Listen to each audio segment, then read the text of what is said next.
Check. Hello.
Check. Hello.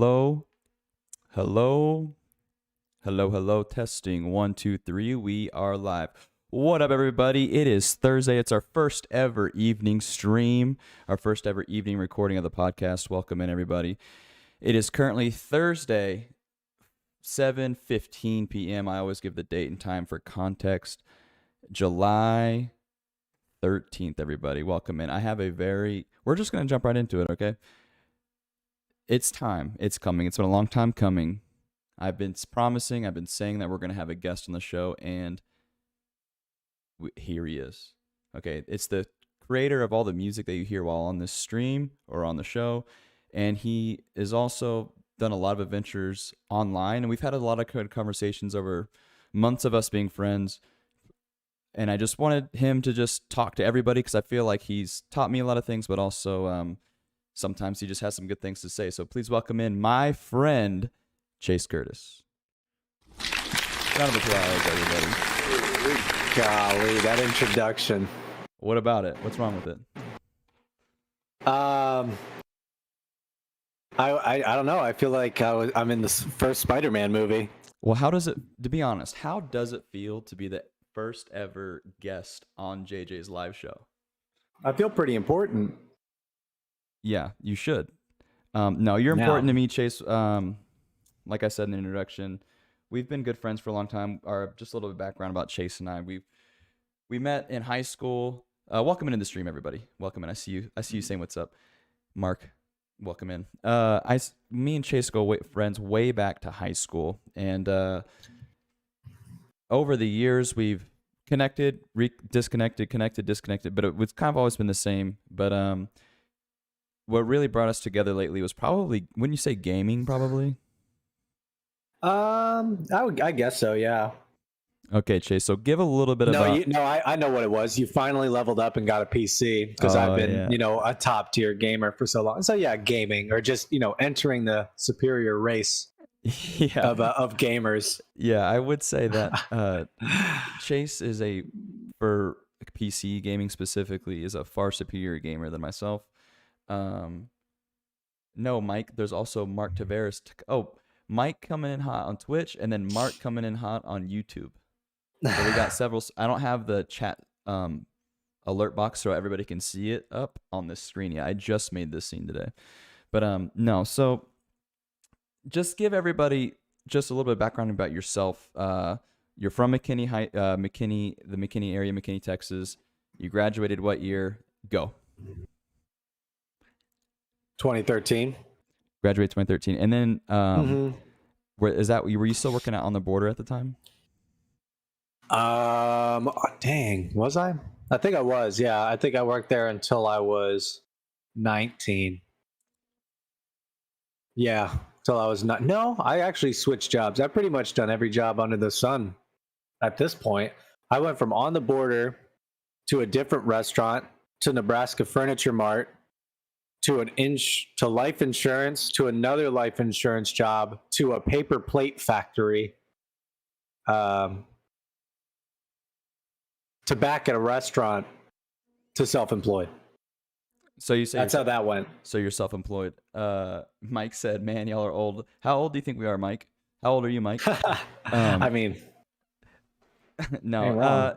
I wouldn't say that I'm old. I mean, I do feel old sometimes because I'm 26 around a bunch of 19 to now 24, 25-year-old football players. And they do make me feel old sometimes, but physically I don't feel old. Chase, one reason why I wanted to have you on was first off, I feel like a lot of times you're smarter than me until you open your mouth. No, I'm just joking. No, seriously. Mike, I'm not 30. Neither of us in here are 30. We're both the same. Yeah. You're 27. I'm 26. I thought you were older by a year. I No, must I'm have gone younger. backwards. Dang. Anyways, you've seemed to, even though mid-40s, said Mark. Sorry. Sorry. Yeah, on Twitch, Mike said, "How does 30 feel?" Neither of us are 30 yet, so I wouldn't know. But for those who are listening right now, if you're just listening on Spotify or Anchor, what you're missing out right now on is the live chat that's happening during the show, which is a good way to get involved with the show. So make sure that if you're listening right now, you catch us when we're live on Facebook, YouTube, or Twitch. Make sure you subscribe so you know when we're live. Okay, continuing on with the conversation. Chase, you say you're self-employed. You've always in my head been a creative person. Even when you were just working on the border back in high school, for those who don't know, On the Border is a Tex-Mex chain that's mostly in the South. It's actually fairly decent. Oh, I love On the Border. Dude, I will tear up. It's fantastic. If you've never been on the border, you first off, you sit down, you order the queso, then you get the chips and queso, right? And then as soon as you get the queso, you order your meal. I get 3 Southwest chicken tacos, substitute the refried beans for black beans, or you can substitute the Mexican rice for cilantro lime rice. It's kind of a feeling. Just put a little bit of that cilantro lime rice on those Southwest chicken tacos, and you're in for a good time. So explain to people. Not close. Yeah, I mean, that's not a bad meal. All right, I'm a little bit different. Southwest chicken tacos, obviously just keeping the refried beans as is. However, you save the bowl of queso to dump it all over the rice. And by the way, but my bad. You need to create your own combo for. You get 3 Southwest chicken tacos and a tortilla soup. You drain that tortilla soup, pour queso all over everything. And I mean, it's basically the same thing. A little less healthy, a little bit more calories, but ballpark. Yeah. Southwest chicken tacos can't go wrong. Yeah, they're very good. So Chase, you said you're self-employed. Describe to everybody and to myself what makes you say you're self-employed. I don't work for anybody. That's how I say it. No. So along with my creative side, I have an extreme analytical side. And long story short, I just am really good at reading algorithms and exploiting them in non-illegal ways to get paid. So my first ever exploitation, I guess you could say, was back when Instagram first got started. I'm talking back when there was a popular page, not the algorithm wasn't very good at the time. It was if you got the most likes, you would end up on the popular page, and literally every user on Instagram would see the same 10 posts at varying times throughout the day. They would go swap in and out. And I learned my pictures were very questionable. And a lot of people questioned if I was a heterosexual male because of them. However, I just realized what worked in the image. I wasn't doing anything that sus. But what kind of pictures was it? I mean, I also just feel like teenagers are little assholes. But in one picture, I was holding an alarm clock by my mouth, by my canines. And then I just had some stupid quote about time, right? Was it like a meme before memes were a thing? It could definitely be a meme type image this day, but no, I wasn't mimicking a meme because they didn't really exist. But it could be used as a meme. But that image got 22,000 likes, and that was my first time on the not the For You page, but the popular page. Yeah, back then, And for all the younger people, Instagram didn't have an explore page back in the day. Their algorithm was different. So the algorithm it was literally your home, the popular page that had 10 to 20 people on it, somewhere in between there, and that was it. And then your profile there, and that was all there was to it. Yeah, and so for people who don't know, the algorithm in Instagram back in the day was chronological. And you might be thinking, well, isn't my Instagram feed chronological now? No, it's not. If you open up your Instagram right now and you take a look, you'll notice that they're not in sequential order. They're in whatever Instagram thinks you want to see first. So back in the day, what you had was your home feed, and then you had what they literally called it the popular page. And it was actually a mix of what was popular around you. Like once I figured it out, what was popular around you, the most popular in the US. So you'd see like at the time Justin Bieber on it all the time. And then various things that like not you specifically, but everybody. So continue on with what you were saying.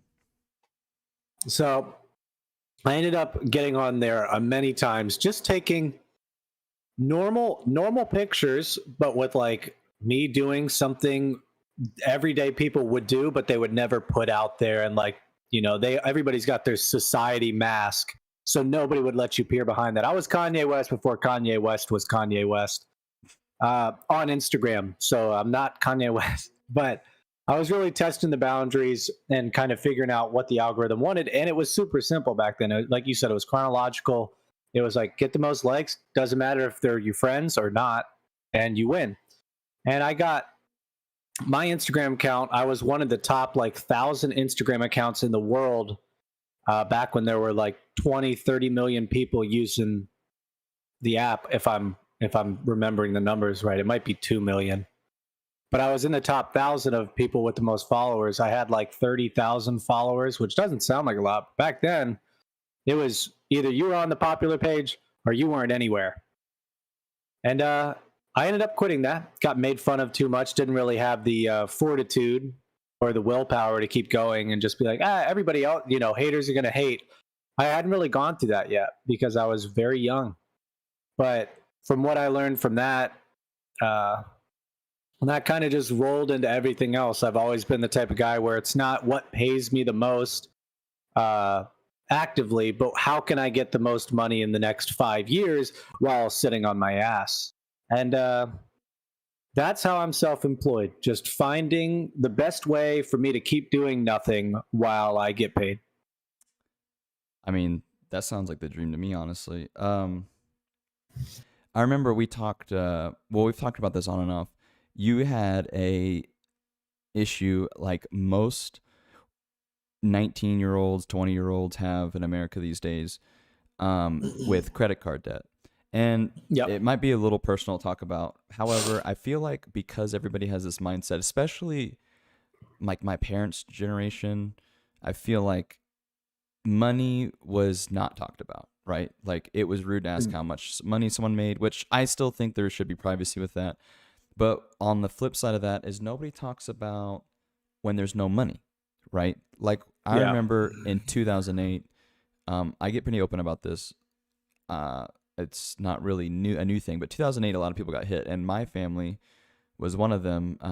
My stepmom was a full-time real estate agent. My dad worked in landscaping, but they also flipped houses, things like that. So in 2008, when the recession happened with the subprime mortgages, I was like not told that we were broke.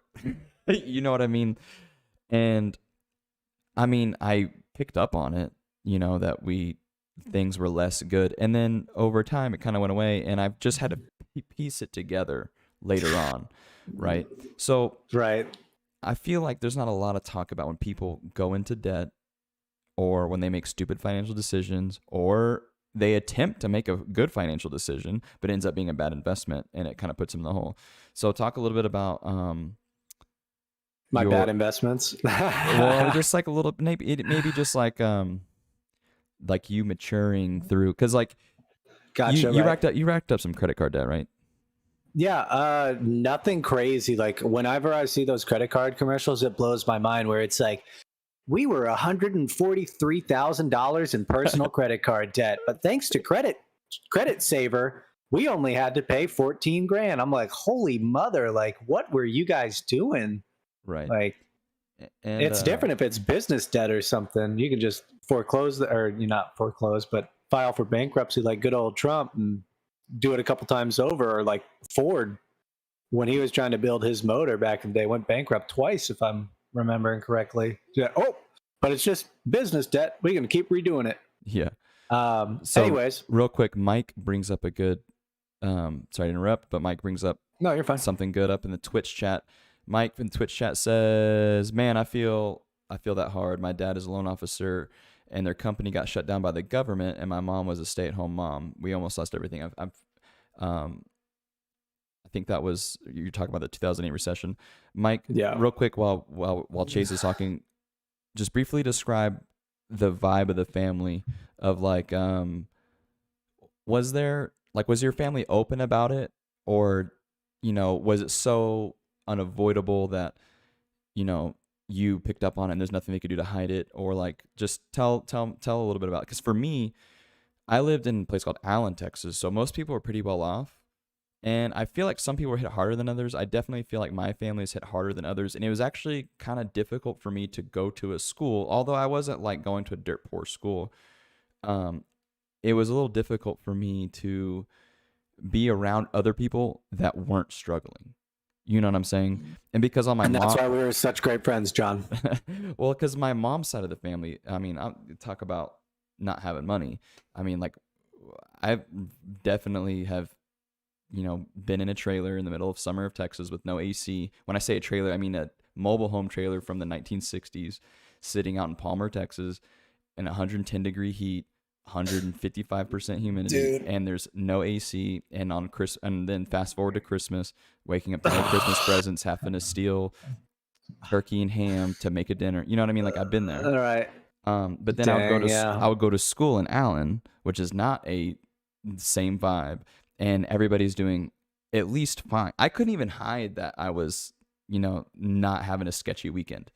You know what I mean? So tell everybody a little bit about your experience with, like, you racked up some credit card debt, and do you think it was because of immaturity, or do you think it was because of lack of knowledge or understanding?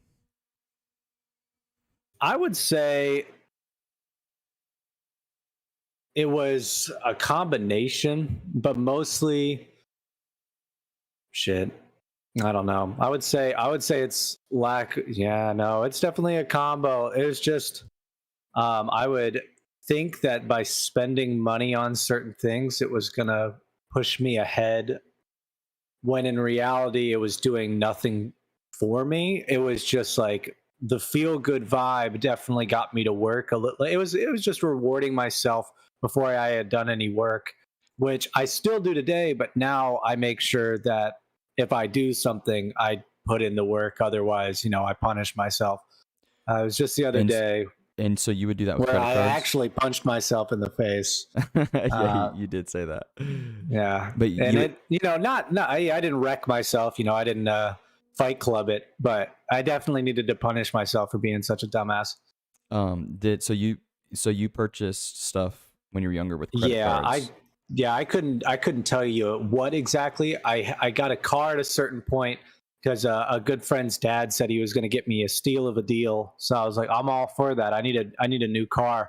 I was driving an '03 Dodge Ram that was starting to kind of smoke out of the AC whenever I was driving it normally. That's probably not good. And yeah, so literally the day I was turning it in, I had to roll down the windows because it was smoking so bad that I couldn't see out my windshield. I pulled up, they gave me $6,000 for it, and then which was way more than what it was worth. I got it for $1,200, and then yeah, they gave me $6,000, gave me a car, and we're like, hey man, this deal is amazing. Like your monthly payments are only going to be $490 a month, and this was back when my credit was like 780, 770. Like I had a credit card for like a year and a half by this point. Perfect credit. I was utilizing 30% pretty much all times until payday. Like I knew my stuff credit card wise. And he was like, yeah, it's just 490. And then we never really talked about insurance. And I forgot that, in America, you're not free to choose what you want. They make you buy things. So, which car insurance is a good one. I'm glad the government Yeah. makes people get that, but there's still tons of people, especially where I live now, that don't have insurance and just drive illegally. Anyways, so yeah, insurance ended up being 270 because you got to get full coverage because it's a lease. And then Oh, so just it was a keeping it. lease. It wasn't even you weren't even. Yes. So I put $6,000 down, lost my first car, or that car, not my first, and then yeah, all I had to do was pay like $700 a month ish. As a 19-year-old, how old As a 19-year-old kid, yeah. So, and then that pretty much snowballed into fucking me over in every other aspect of my finances, just because I could do like 300 or 400, but 700, like that back then, it was like there was pretty much no way to make money outside of active work at that Yeah. point, or you have quite a bit of money and you make a good investment. And I was invested. Robinhood did exist at that time, so I was constantly, I think my returns were 13% a year on Robinhood, which is god awful in the day of crypto. But that was good stuff, and I couldn't pull it out, and that ended up screwing me into more debt with all my cards because I was just trying to stay afloat. And yeah, the jobs I got that had promised better pay didn't pay better. So I learned a lot in like a 3 to 5 year span until 22 that really just shaped up the rest of my life and made it to where I could kill it. You said earlier you would buy things to like. Was it? You said it was to buy to make you feel better, but was that to help you grind? Like what kind of things are we talking about? It wasn't like, okay, I'm gonna buy. This is maybe one example, not even a prominent one, but okay, I'm gonna get myself a good set of sweatpants, a good hoodie, like my work attire, and I'm just gonna go to town in that work attire. And I did do that, but I'd end up spending $200 on name brand crap that I could have just, now I don't really care about name brand. I got all these Under Armour shirts on a discount, and that's all I wear. I literally wear Under Armour and Reebok sweats because, Yeah. but So back then, it was about saving, keeping face, but also, trying to make money. But the only way to really make money was to wait tables or, go find a gig to do.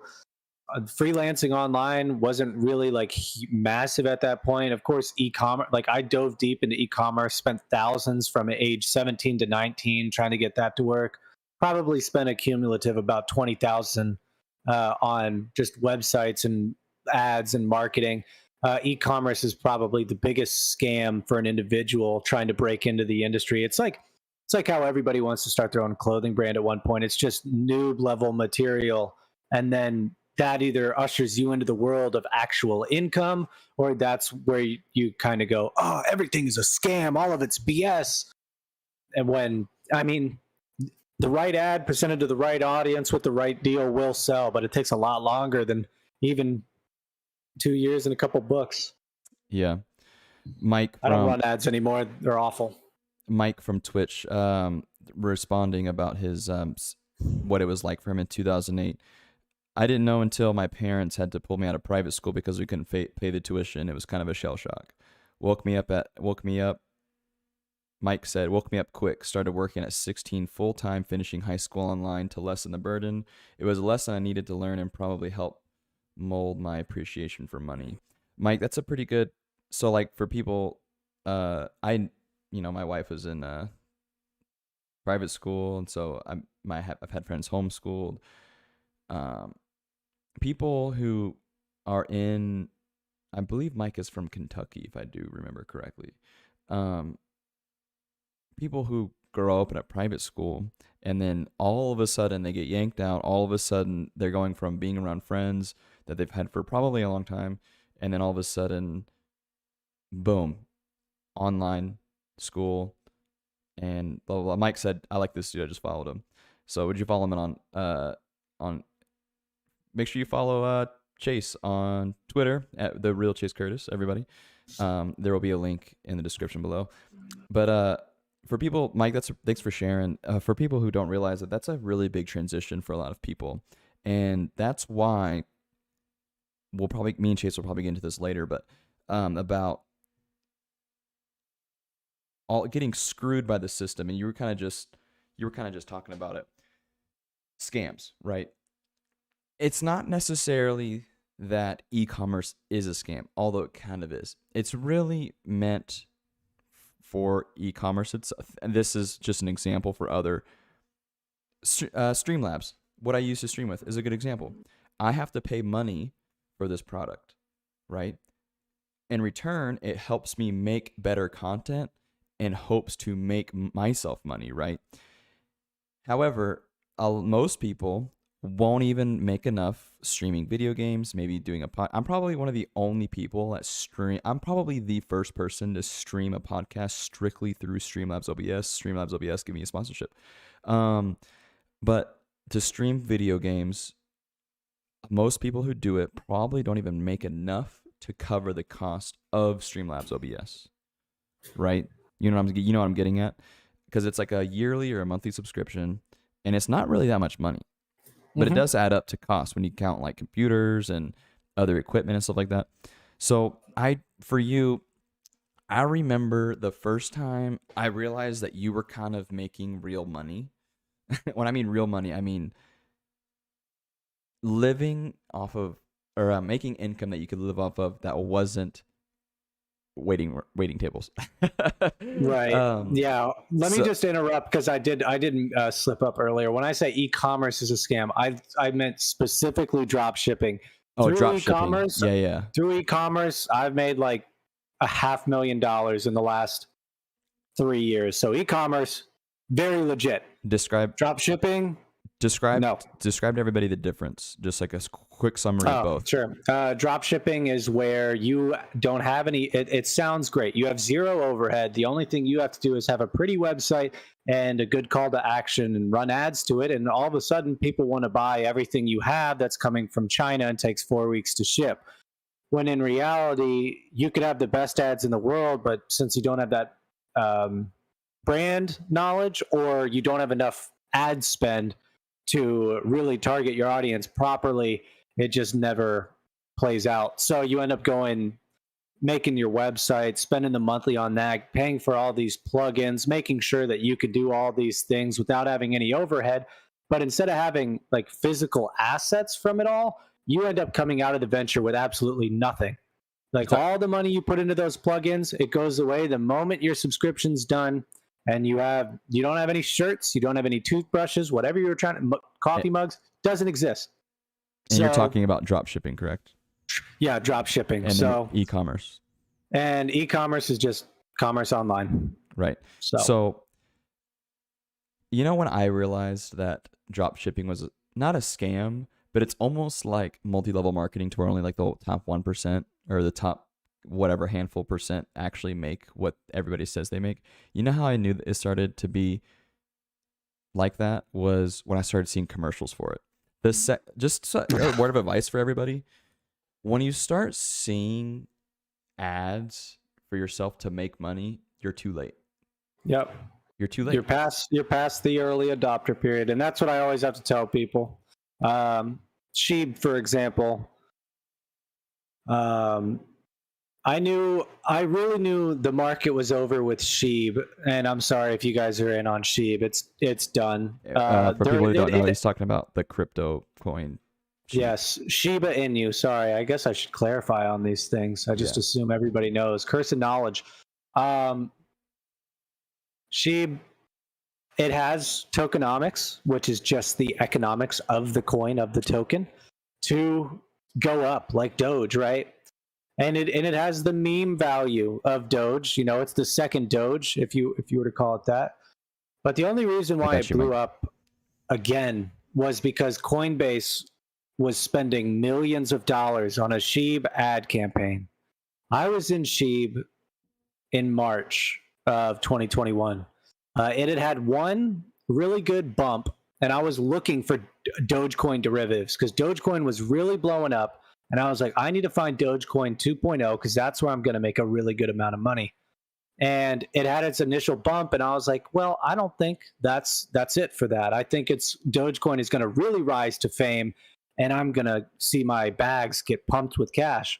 And ultimately, Dogecoin ended up being on all the news. Everybody hates Dogecoin. Everybody loves Dogecoin. And everybody, like, crabs in a barrel, monkeys in a barrel, both. They were just like, okay, what's number 2? And I was sitting there patiently waiting with my original $200, and that $200 turned into about 100 G's through Sheeb. And then I was like, one of the things, don't get emotionally attached to any of your investments. So I never got back in.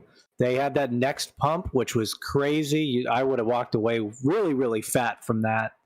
But at that point, I had known it was artificial and it was advertisement driven because I was getting Shiba Inu ads every single day through Coinbase on Instagram or YouTube. And I was like, it's still going to pump, but it's going to be artificial. So it's kind of a double-edged sword. If you're seeing ads for the first time, you might it's definitely the top. You're getting close to the top, but it might not be the last moment. So you just gotta take a closer look. And there's an old saying for old time or really experienced people who worked on Market Street, like the traders or whatever. They would buy on rumors, sell on news. Because what that meant was by the time that the news about that stock hit the papers, that means it's time to sell.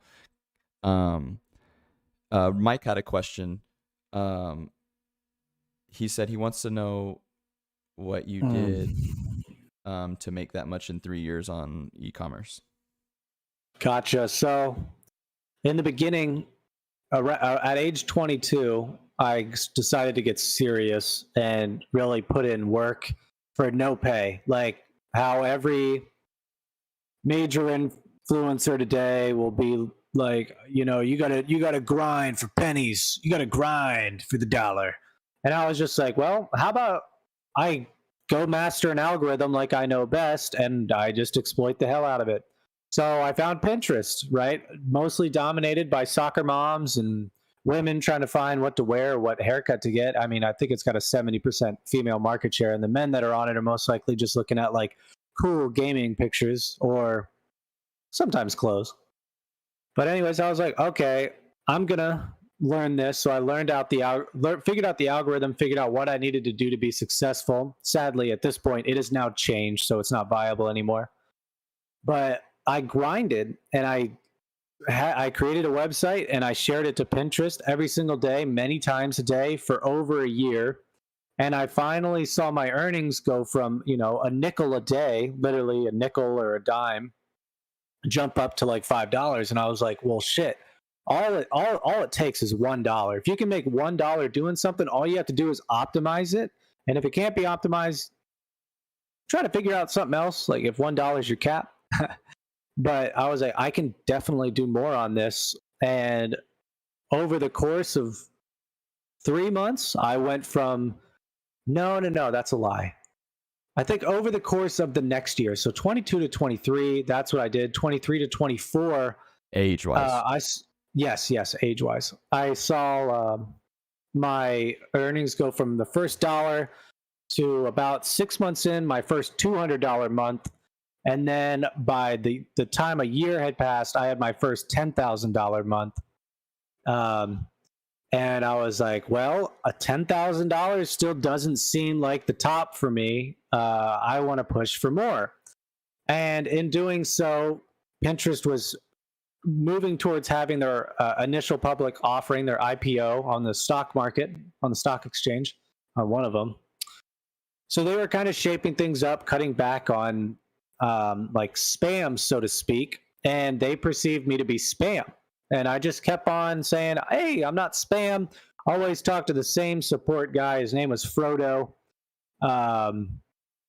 Dude is a total bot. I don't think it's a human. I think it's an autoresponder. But I always talk to Frodo the bot. Like on chat, you mean? Yes, on chat? Yeah. Like I would email Pinterest because they don't have a phone number. The only way to get to them is email. And then I'd get a response back XYZ, thanks, Frodo, signed Frodo. And I got reported for spam, I want to say 7 times. And on the 8th time, I finally got suspended after having my highest earning month of, I think, $22,000 that month, or it might have been 17. And that's all from your website generated. That was just for my website and utilizing Pinterest to send traffic to my website. Not selling anything, just having ads on my website. And the way I learned that it was going to work was because when I was 22, BuzzFeed was not what it is today, and it was very, trendy and less political. Mm. And I was like, this is what BuzzFeed does. All I have to do is copy BuzzFeed, and I'm in the money.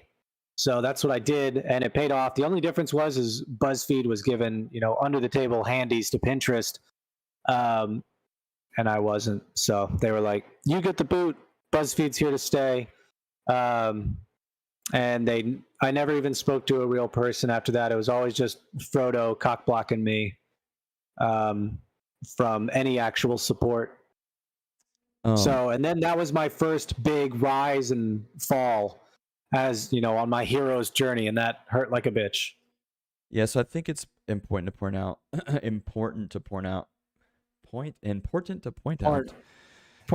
Yeah, we're not talking about porn. What's important to point out? Oh my God, I cannot talk. What's important to point out is that let's just restart the podcast. Sorry, I can't laugh that loud. I'm gonna wake up the baby and my wife. What is important to point out is that your first month you made how much? My first month, for my first 12 months, I didn't make anything. Right. I went $250 deep. Right. You mean deep as in the hole, like minus 250? Yeah. Like for the first year, I went $250 in the hole, which is less than a month trying to drop ship, and which was what I had previously tried doing for years. So I was like, $250 to start my own website and potentially make money off of ads? Like, okay, that sounds great. So, what were you doing to make income besides that? Weren't you DoorDashing? Nothing. Weren't you DoorDashing? Oh yes, yeah. I was favoring, which is the same thing. Uber Eats, DoorDash, all the same delivery stuff, but it was to get me out of the mindset of, if you want to make money today, you have to get up. You can't wait for someone to call you in. Right. Which I had for a long time. So I was like, this seems like the next logical step. It's not Uber. I don't have to talk to anybody and ask them about how the weather's doing, like, some shallow BS. I just have to, go deliver food. And in the meantime, I can work on my stuff. I can write up an article. I can publish to Pinterest. It worked out really well. In my downtime, I was just constantly grinding. So Mike on Twitch just asked, I don't know who, I'm sure actually, kick that person out on YouTube. Sorry, Twitch. Or he asked, have VPNs made you take a hit, or have you gotten out of the ad market? I don't think you're in the ad market at all, correct?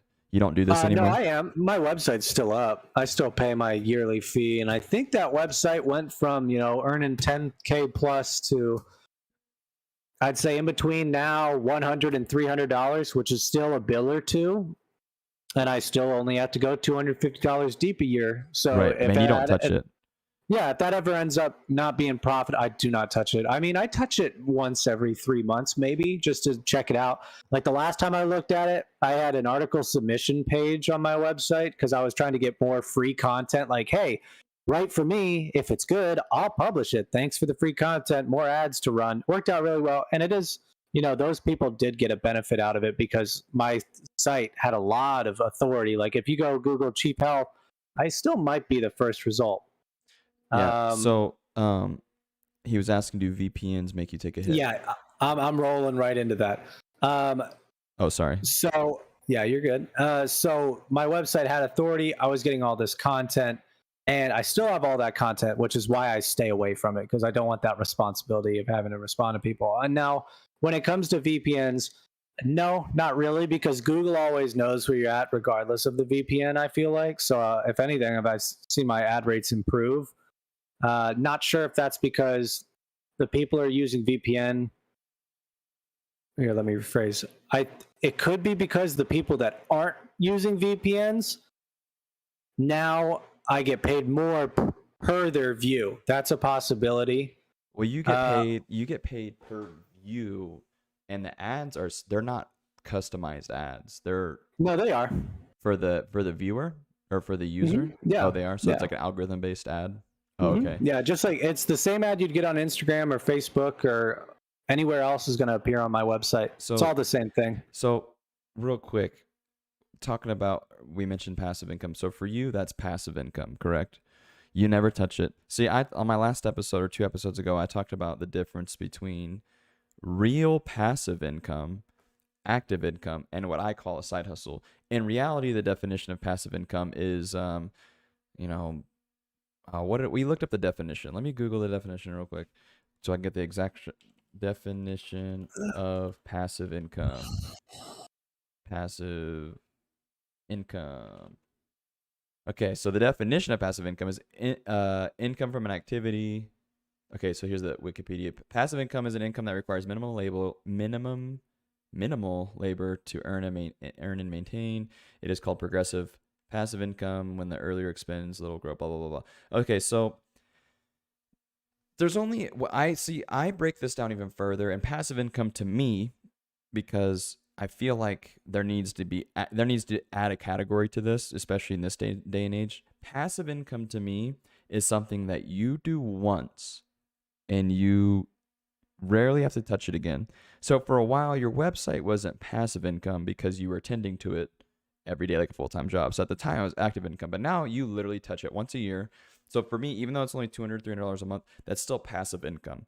You don't have to think about it. You forget about it, and all of a sudden you get a check in your, direct deposit probably.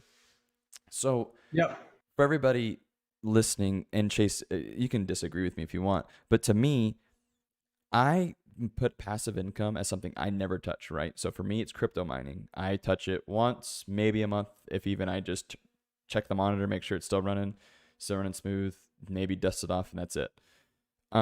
People try to say that they have a YouTube channel that's passive income. I'm like, oh, so you don't upload videos anymore? They're like, no, well, I upload videos like once or twice a week. Well, I'm like, that's not passive.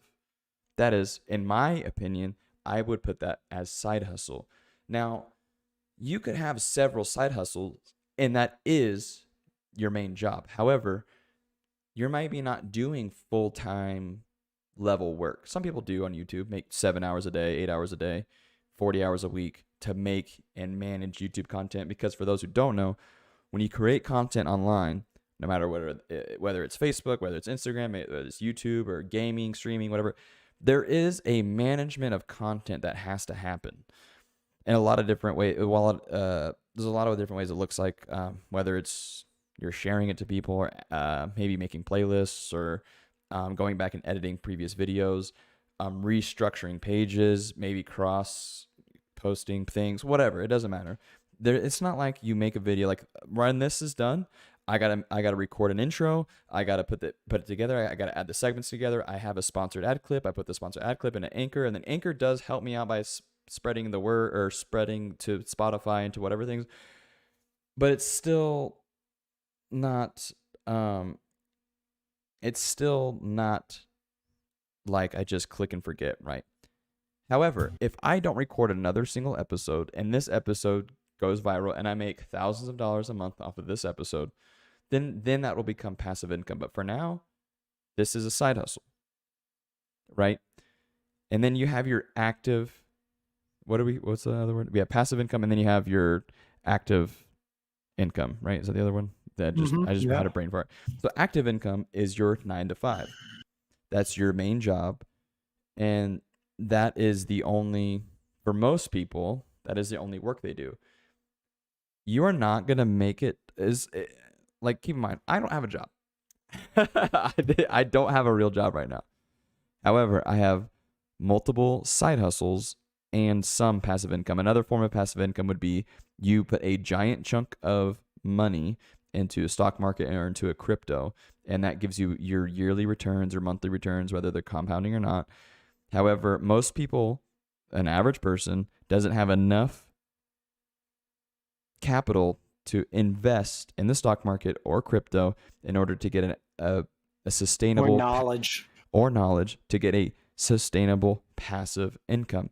And you might be thinking, well, so day traders have passive income. No, their job, whether they only work 3 hours a day, they still have an active income where they constantly are researching. Shit's stressful. And it's stressful. Yeah, I've done it a little bit.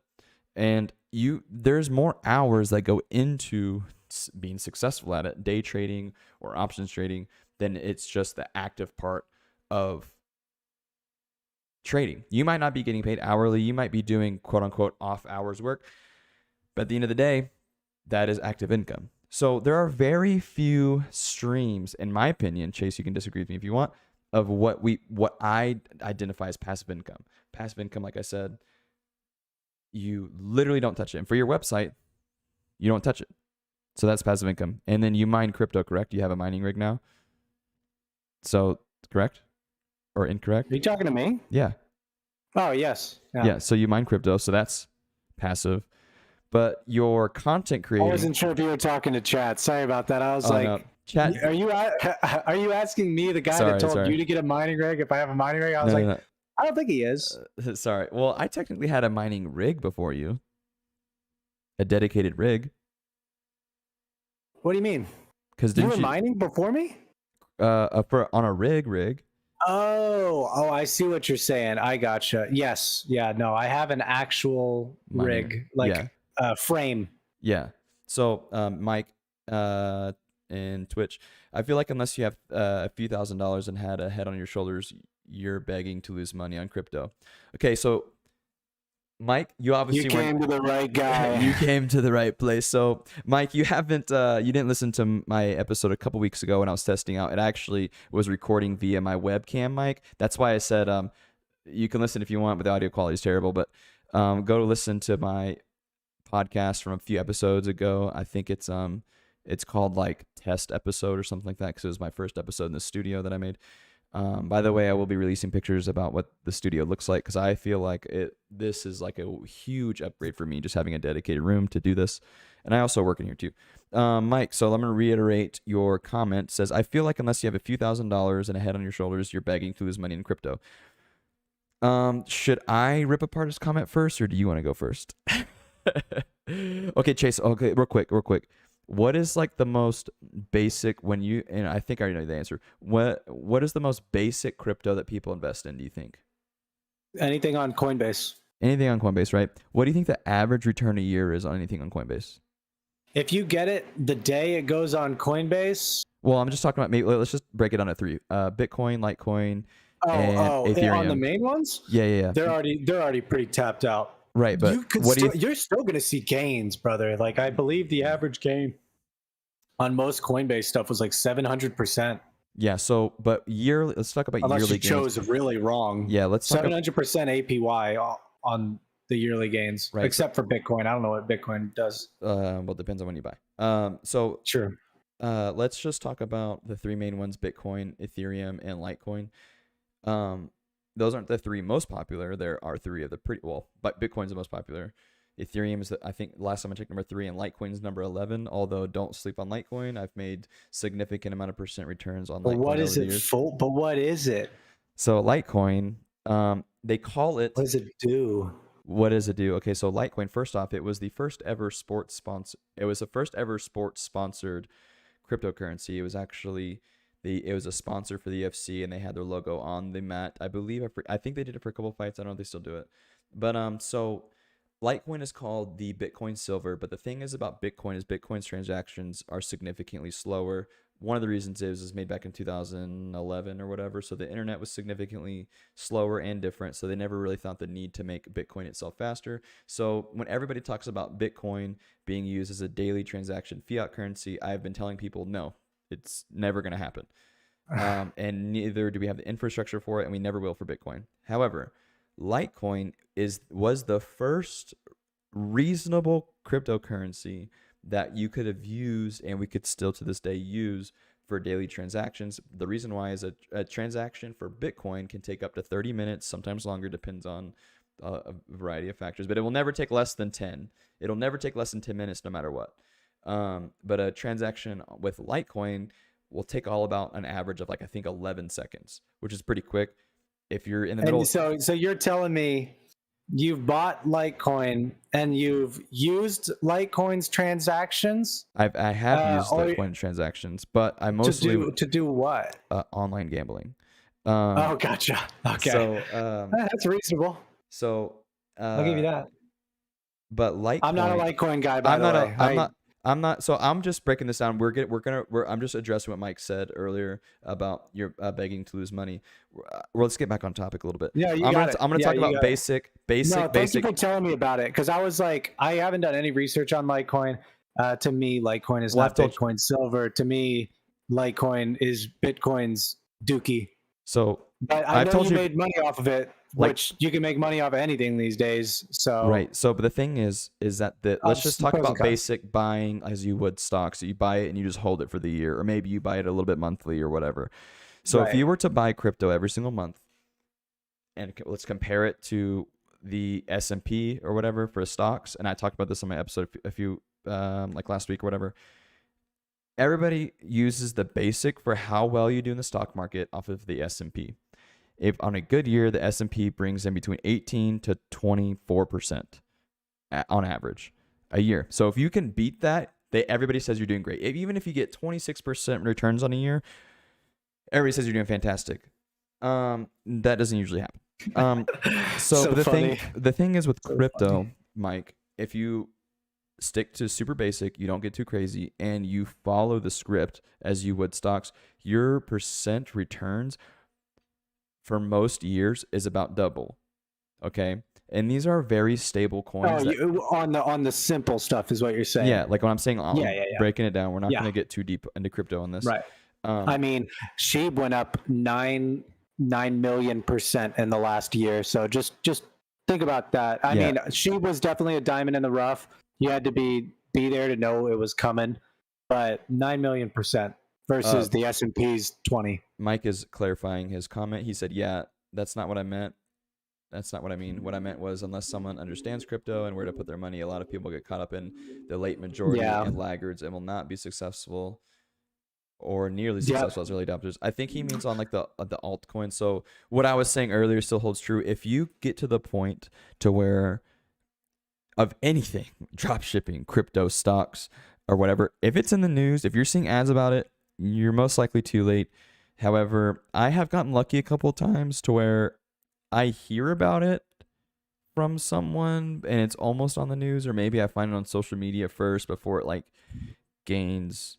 Like SHIB was an example. I got into SHIB one day early, and it was still already up, right? But when it made that really big boom, the one that you missed out on, granted, I don't have much capital, right? So I'm not making life-changing money. So when I say I make 100%, I'm making 100% on $500 or $1,000. So that's, I'm only making like $1,000, which is still really good. However, I don't think I would have done more on SHIB. I wish I would have, because I literally heard about it, and I had some cash sitting somewhere, or I should say Ethereum sitting somewhere, and I was like, send it.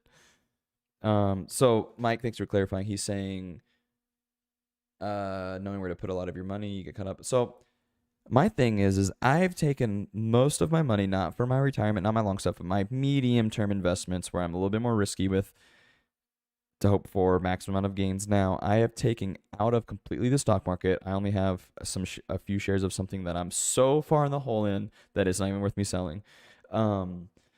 I've taken all that out and I've put it into various crypto things, or I have put it into investing in myself. And what I mean by that is some better equipment for myself, or put it towards my mining rig to help further make some more cash. I don't really remember where I was going before that, but you're trying to answer his question, but you were talking about how you he were didn't really have a stuff. question. I guess what we were referring to is that he was making a statement, and his statement isn't wrong. Founders and insiders definitely have a upper hand of rags, like getting a rags to riches stories, just like myself with SHIB. Like, it's a rags to riches stories. I mean, it depends on how you define riches, but the thing is that that's not untrue for anything. And I Yeah, think the exactly. thing Exactly. is that I think everybody, well, including myself, I'm a skeptic, right? I'll believe it when I see it. I think part of that has to do with the military. I'll believe it when I see it, kind of thing. But in general, a lot of people, including myself, have had this delayed adoption to crypto. Not adoption as in using it, but as in like, is this a fad? Am I going to lose all my money? Is crypto even real? Is this a scam? And I think we're just getting to the point where people are like, okay, this isn't going away, right? And like I said for a long time, I made money off Bitcoin. I made money on Litecoin. But I said back in 2017, I don't foresee within the next 5 to 6, 7 years. I literally said this verbatim to a lot of people because I had to justify why I was buying Bitcoin in the first place because people thought I was stupid or Litecoin. I said, I don't believe that we're going to be using Bitcoin as a transaction. I don't believe we're going to be using Litecoin as a transaction for daily, for daily purchases like gas, going to the store or whatever. However,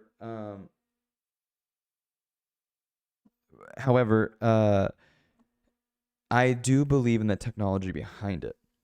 And my only way of me knowing how to invest in, what I mean by that is the blockchain technology. My only perceivable way of investing in the blockchain technology was by buying crypto. That was the only way I knew how to do that. And I did it super basic, Coinbase and I had like another wallet of some kind. This was before the government really cracked down about Trezor. It was like literally a Bitcoin wallet, like it Oh, was like the I gotcha. OG, like Sorry. OG.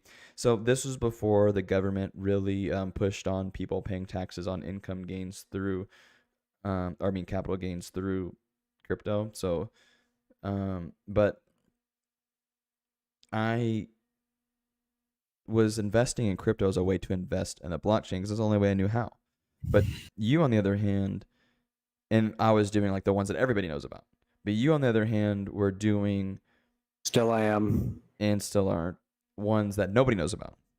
Correct. And that's really kind of interesting because it's like, first off, not how, but it's like, what was your first experience, and was it negative or positive? Because you did have some. Okay, let's be real about it. After your Sheeb success, you had some unfortunate things happen after that. Explain what happened.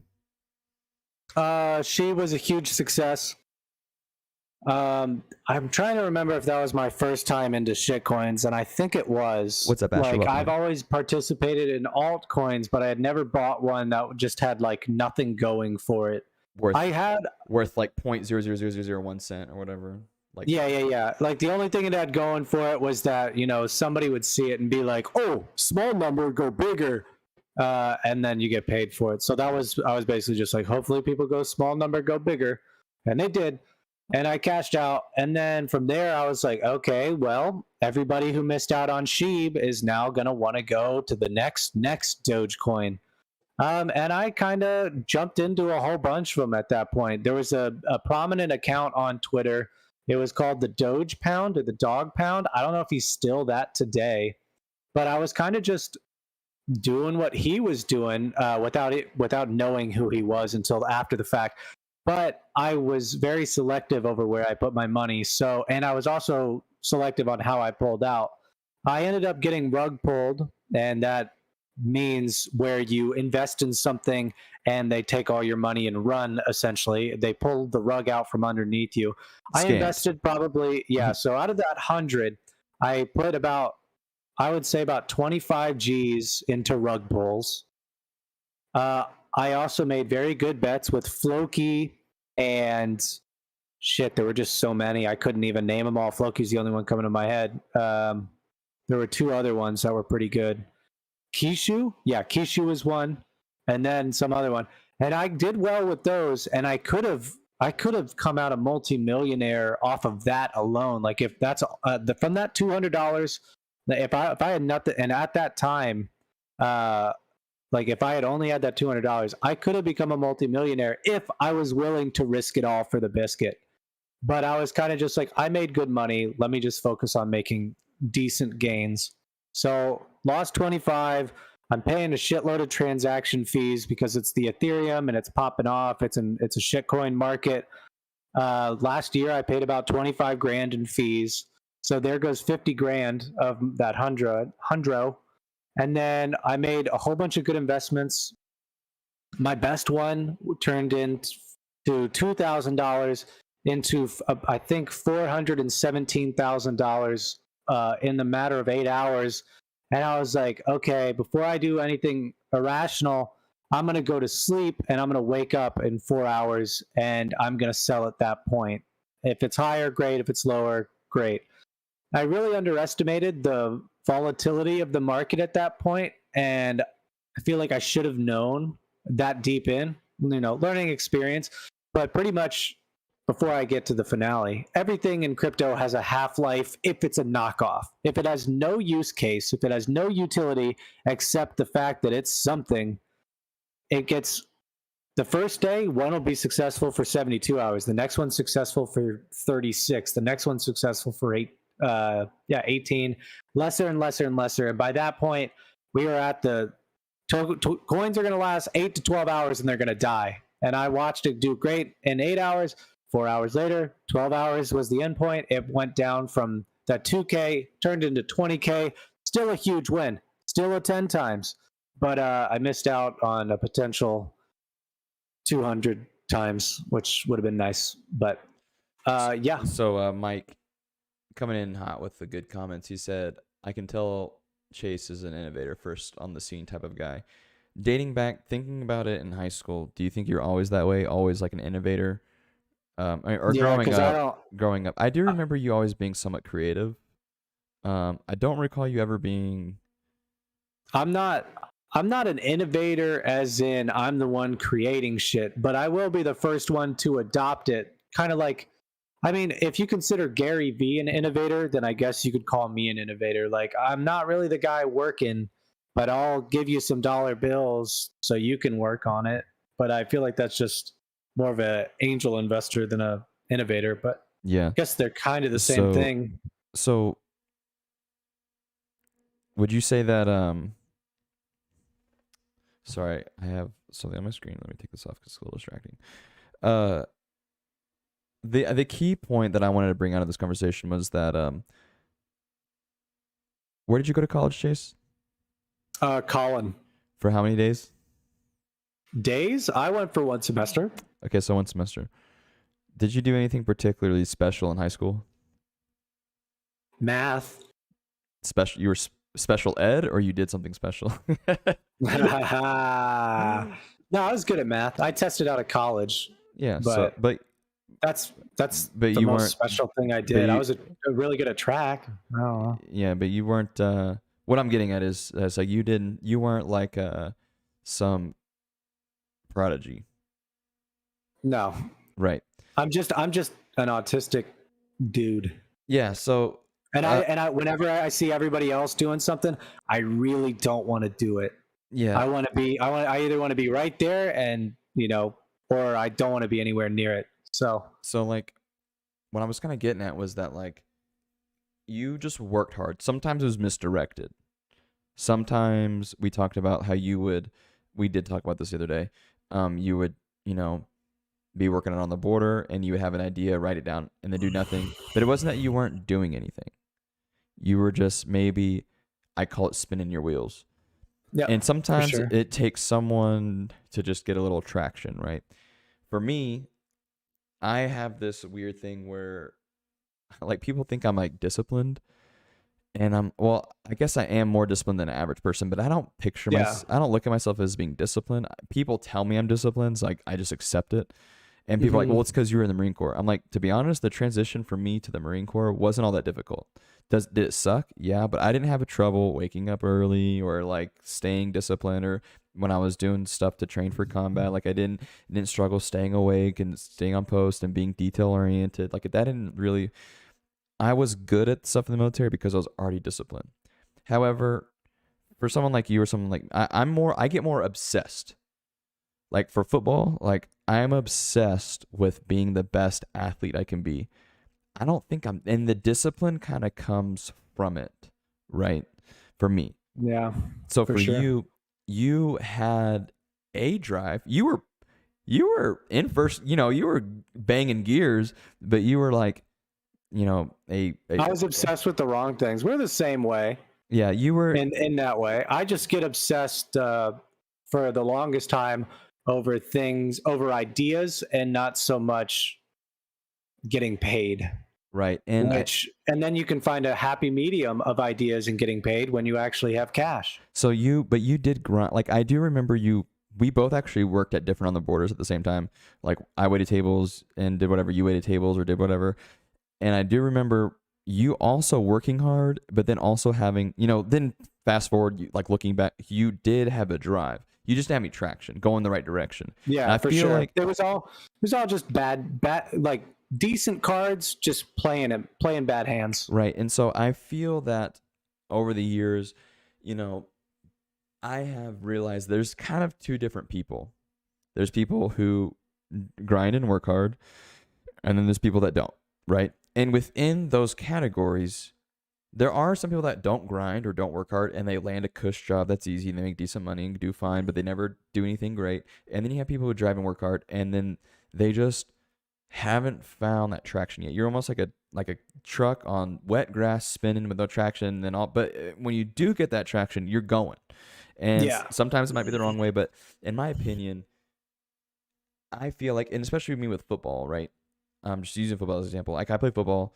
I went to the military, and then I got out and I played football. And people always ask me, like, what's your goal? I'm like, well, my goal would be to play in the NFL, right? Why would I play football and not aim for the greatest thing that could be for me, right? But I know that it's slim chance that I make it. However, I do know that if I give it all I got for football or for whatever I'm doing, if I get it my 100% and don't half do it, then something good is going to come out of it, right? For you with your website, for example, your first, I'm gonna say that was kind of your break a little bit, right? For me, I haven't had my break. You've kind of had your break, right? Mm-hmm. For you, yeah, for sure. For you, you had that break, but it didn't happen overnight. You put in. I do remember you making content because we telecommunicated. I was actually in Australia at the time, I think, when your website popped off, because that was 2018 or 27. Yeah, 2018. So, you put in hours and days, but what you did is you were still somewhat responsible, and that you had, your side hustle, your food delivery, in order to fuel my side hustle, your dream. Sure. Yeah. Your dream wasn't necessarily, you didn't dream growing up having a website. Maybe. Not the way that you were doing it. Yeah, not the way that I was doing it. Right. But yeah. So what I'm getting at is that there's a lot of people. Mike said, does he stream? He does not stream, but he does have a YouTube channel, and I'll put in the Facebook comments. I can't add nothing related to anything we're talking about now. It's purely just for generating more cash. Real quick side question before I continue with what I'm saying. Is the mining for dummies an open server? No, it is not. Okay. Anyway, I was actually it's a $20 entry. I sell it on my Twitter account. And the only reason why is because I'm going to end up pouring so much time into it. Otherwise, like, I have the core open, my actual channel, and like, people can ask me questions there, but no, the mining channel is specifically for people that are pretty serious. That $20 is more just like I'm serious one-time thing. Okay. So, back to what else? I just asked that before we continue on. I do want to say to, is it Mike? Which one are you on? Twitch? Yes. Yeah, Twitch. Okay. You were saying, unless you have a few $1,000s. So we already addressed that earlier. I know, but I just want to say to his response after that, the understanding crypto, you're very right in a lot of ways. If you buy what's on Coinbase, you actually will end up beating the S&P, like John said. But even if you get in with the right person that can just show you a couple things, you're years ahead of the game, and it's really not as complex as people make it seem. It's just there hasn't been a lot of like, no YouTuber has really laid it out for you. So you do have to do a little bit of research, and then all of a sudden everybody else is a late adopter and you're chilling. Yeah. Go ahead, John. So what I was getting at is there's people that watch this, that listen to the show. My demographic of age is actually quite wide. My demographic of age that people watch this show is anywhere from 18 to 54, I think.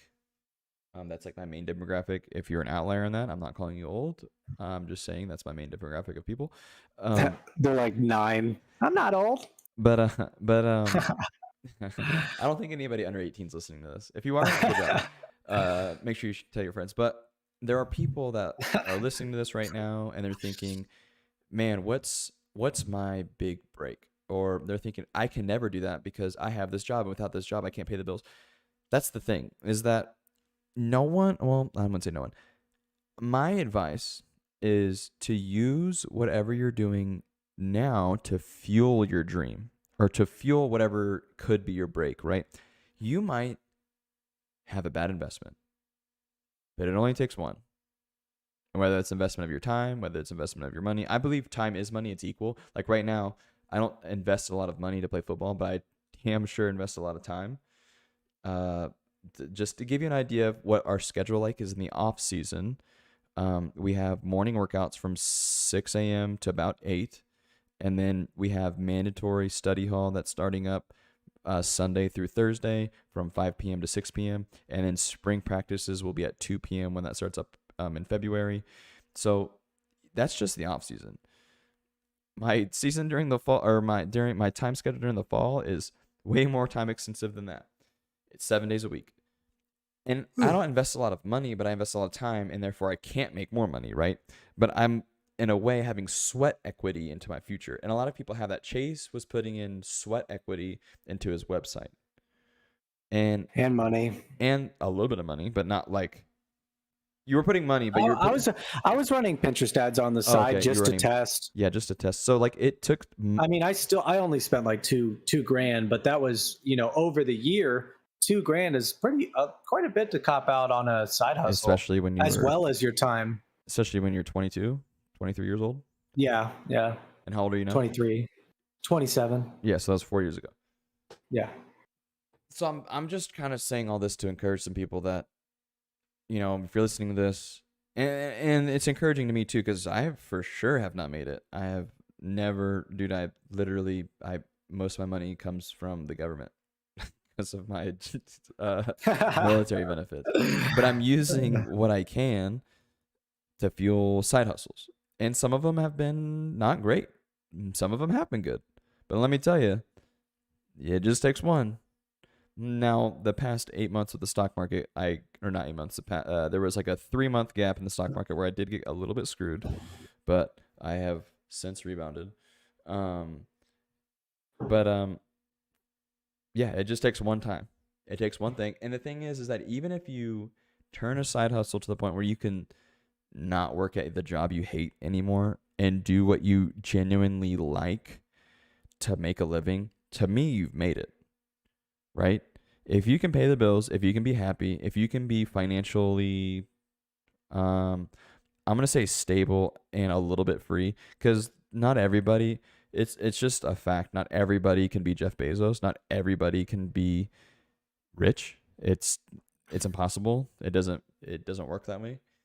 But if you get to the point where you're financially stable and you're not like worried about money, and you're doing what you at least like, and you built it yourself, or you started it yourself, it might not even be a starting your own business. It could literally be you learn how to do this task, and then somebody hired you to do that task on the side, and then you built it up and you're better. Now you're full-time at that task. Some people that involve social media stuff. For some people, that's maybe woodworking. I do know somebody that was like that for woodworking.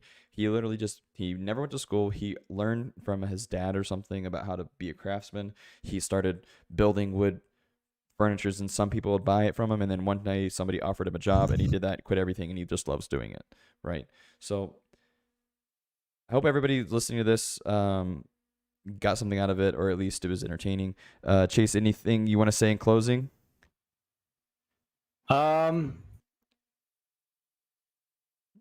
Sheesh. I will say, if you're looking for a side, if you don't really want to go after your dreams at this moment, you just want extra cash, the five best things I can think of. Obviously, this isn't financial advice. I'm not a financial advisor, but the best things you can do are information products, not buying them, but making your own. How you sell it, couldn't tell you, but I'm just saying the money there is lucrative because you have no overhead. It's an information product. 2, crypto. 3, some type of content creation that'll eventually turn passive. Website, podcast, YouTube videos, all the above. TikTok even. I've made a couple thousand off TikTok. Literally, I think I've made $2,000 off TikTok. It's possible. And then music as well. Lump that in with the same thing. And the last thing, sheet. What was it? I had one more. If I don't think of it, we'll just have to close it and I'll come back. Yeah. Give me 5 seconds. By the way, Chase is the founder, and I guess also a creator of Streamables on Spotify. If you want to listen, if you need music for your live streams, for your YouTube videos, for whatever you need music for, if you want non-copyrighted music, go to Streamables on Spotify. It's spelt like Streamables. That's how I remember it. You remember, Chase? We were gonna say.